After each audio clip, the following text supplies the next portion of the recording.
Hey y'all, this is Devin, the Mystical Solutions to Modern Love, and today is like an irony of ironies. It's the perfect topic for today. Basically, we're covering Malkuth, the final bottom sphere on the tree of life. We're dealing with the physical world. And ironically, I mean, this was not done on purpose. I am completely unshaven. My hair is a mess. My wife had a webinar that she was doing this morning. She needed me to help her with that. So I haven't handled all the software on my end the way I might normally do. My daughter is off of school. Everybody wants to go to the aquarium. I'm sort of like so. And life is in session. So welcome today, whether or not you're seeing me live or whether you are finding me on YouTube or through my website, devingallaudet.com. In other words, right down here, take away the space and add a .com and you will absolutely find me. If you don't know, we have been covering the tree of life, how that works within love and relationships. There's been lots of fun stuff we have uncovered, not only sort of like the essence of Kabbalah, but how it actually can work in your life in a practical way. So you can find love. If you've already found love, renew that love. If you are in love and you're out of love, how to get back in it. We've been covering a whole lot of different topics. And so what we're now doing is if you're not familiar, we are funneling from the top of the tree and kind of going this lightning path all the way to the bottom down here at the furthest point from God, or your highest nobility or best self, the cosmic ooze, the thing that makes the trees grow, whatever it is that you want to call that divine, magical thing that keeps everything in motion.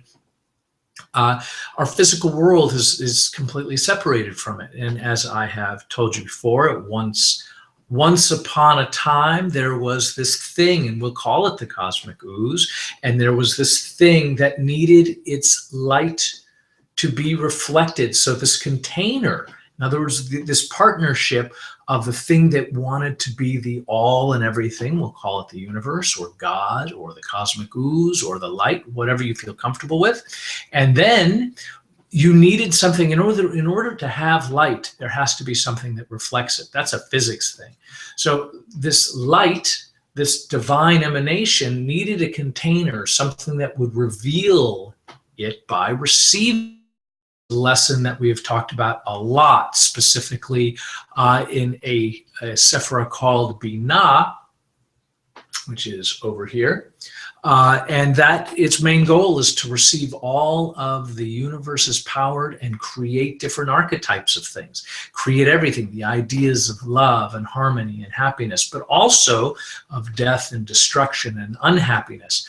Because once you start separating out sort of like the components of divinity, you can have everything. Some of those things are going to be things that we would find to be good, and other things we're going to find to be not so good. And so the important part to understand is that all this energy from the universe is flowing down. It's collected in Binah, and Binah kind of goes boom, and it shoots off energy in all different directions, and those pieces of energy become different manifestations ultimately, but they become sort of like initially sort of like the archetypes, the individual archetypes of all the little components in our universe. So maybe it's a table, maybe it's a chair, maybe it's your Aunt Martha who's angry and sour all the time. It could be any of those things and a billion other things as well. So that's kind of what Binah does, is it takes this light and it does something with it. Well, this is sort of what's taking place down at Malkuth. At the bottom here, this is where everything sort of collects. So that means each one of these spheres helps make manifest a whole lot of different archetypes of the universe. And it manifests in your car and your aunt and your uncle and the table and your books and all the words and all the things that we put together to form our lives. And part of that formation of our lives is our individuality. Like why we need a physical universe when we're talking about all of these concepts is because we need individuals so that we can sort of like, we can be our own individual container to receive these blessings. And these blessings we have as a personality, we get to view them how we view them. Remember, the goal always at the top of the tree is unity. So that means the further down the tree you get, the more fragmentation, more separation, more chaos, more separateness we experience. So I get to experience the world in a separate way. It's going to be different from you. We can have many, many things in common, but remember, up at the top, we have this unity. And part of the problems we had when we were getting all of this light of the unity, of the love of God, whatever it is that you want to define it as, this thing up here is all together as one. It's all this one component. But when we weren't earning all of this everything, when we were just sort of like receiving it for the sake of receiving it, we felt something called the bread of shame. That means we felt a sense of guilt. It would be sort of like if I said to you, I'm going to take you out to lunch every single day for the rest of your life, and anything you want, always, always, always, always. The idea being is that you'd go, I love it. I'm going to go out with Devin every single day. He's going to buy me lunch, all kinds of great stuff, no matter what it is that I want. I just want Snickers bars today. Great. We'll go to the best Snickers bar store in the entire world, and you can eat your face off, and then the following day you can choose crepes under the Eiffel Tower. You can choose, I can't think of anything.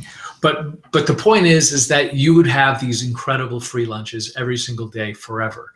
The point is that at some point, the free lunch would be a chore. You wouldn't want to do it, in part because you didn't earn the free lunch, because you maybe wanted to be like the free lunch. Maybe you wanted to be able to buy somebody else lunch. Maybe you wanted to have lunch with somebody else. There were choices to make, and you wanted to be able to make them. But when we were dealing with this idea of all this thing, all the free lunches and the person who has to eat them, these two things together, it became sort of an uncomfortable, less than fun things. So we wanted to earn them. We wanted to earn the free lunches. We wanted to earn the light. But the light's job is just to give light. That's it. Its job is to do that whether you want it or not. So what ultimately ended up happening was the thing that was getting all the free lunches said, I've had enough. And there was a separation.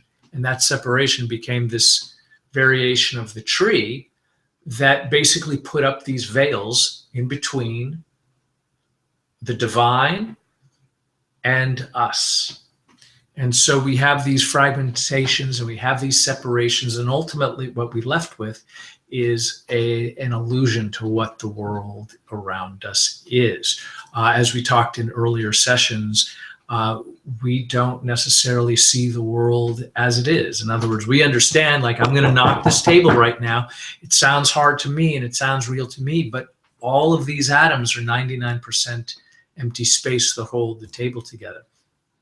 We understand that how we perceive the universe is an evolving thing. One day, we may have an accident and we may decide it's the worst thing in the entire world that's ever happened, but it may turn out that that accident may be a blessing down the road. The point is that it's not always possible for us to trust the physical world or trust how we feel about things or trust much of anything. This is the world of illusion. And so down here, as we're still receiving the light of the divine, we're receiving it not in its purest form, the reality of the universe. We're receiving it in this fragmentation, this separation, sort of like a chaotic version of it.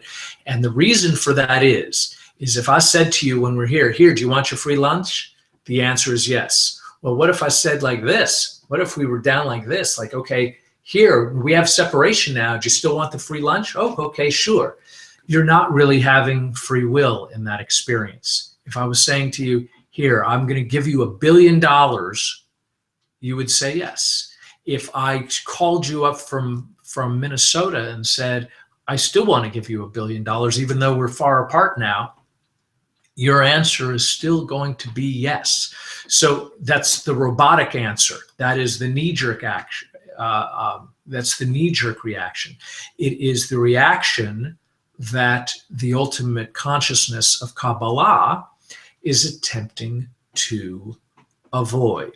The goal here is that you are taking conscious actions in all that you do, and our physical world is set up to see everything as different and separate and apart from and confusing. And even though we may feel love, that person who does love us is going to do things that may infuriate us. Because remember, we're at the bottom of the tree. I'm just going to keep repeating it. At the bottom of the tree, we are going to see things in this separate, sometimes scary, fearful place in the world.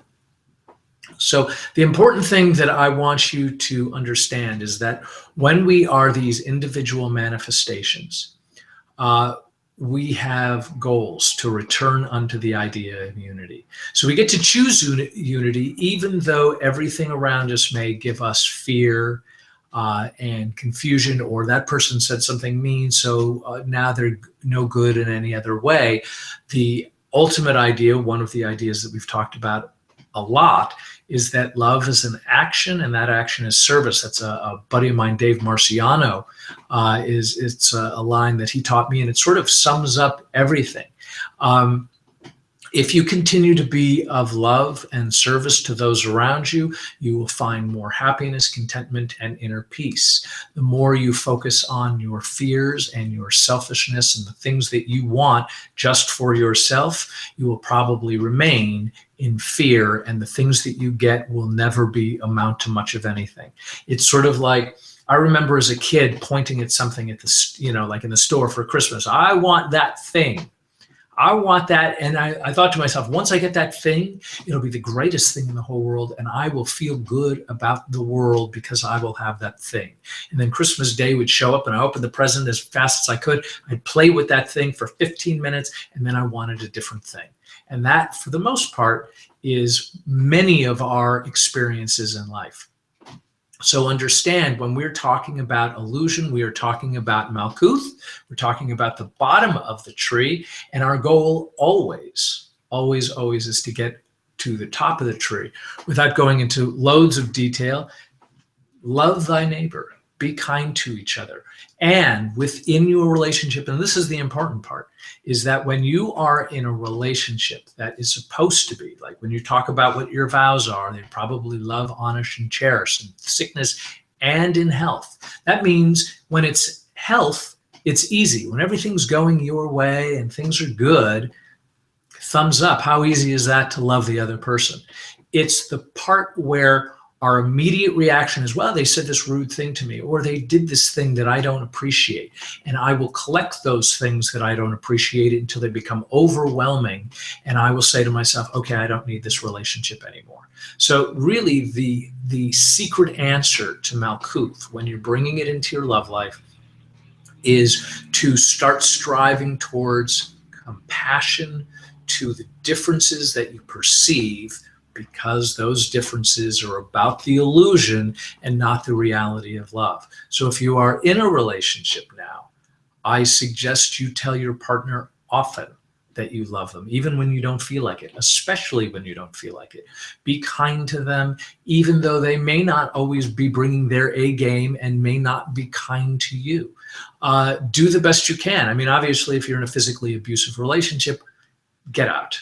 Get out, but more importantly, when you do, know that it's time to start sort of like elevating your game to be much more about love, to be of service, to find compassion. And then what will happen is you will find that in your next relationship more along the lines of what it is that you're hoping to achieve in your love life. Anyway, I think that's all what I have today. We're going to start doing, we've got some interviews coming up. We're going to talk more about the mysteries of love and relationships. We're going to do all kinds of fun things. We're not only going to talk about Kabbalah, but we're going to talk about some other mysteries as well. I want you here for it. And if you are finding me for the first time and you love this, then I want you to go down here. My name, Devin Galladay. Go to devingalladay.com. Get my free ebook, Women Are Smarter Than Men, and check out our many, many videos that deal with love and relationships. Oh, and right, I have a couple telesummits coming up where we are going to talk more about Kabbalah, more about love and relationships, and I will be,